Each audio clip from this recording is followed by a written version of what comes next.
Kira-kira 100 tahun yang lalu, uang atau money itu belum dipuja seperti saat ini.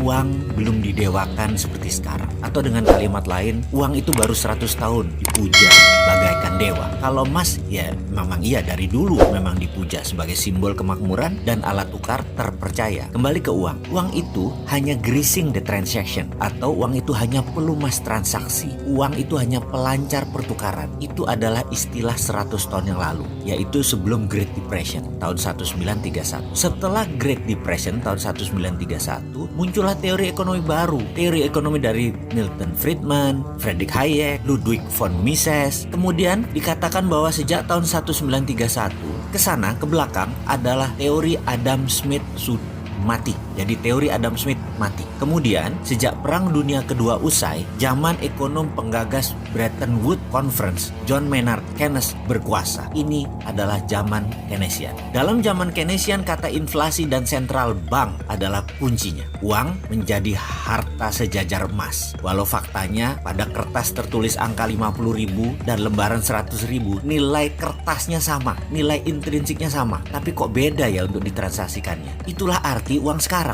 Memiliki uang menjadi Tuhan tersendiri. Uang menjadi dipuja, uang bahkan disembah. Namun ada fakta baru. Di tahun 2008 ketika subprime mortgage terjadi, hancurlah bank, hancurlah raja uang, mitranya Federal Reserve. Maka dengan lantang kita seharusnya berani mengatakan Keynesian is dead atau Keynesian sudah mati. Teori Keynesian usang.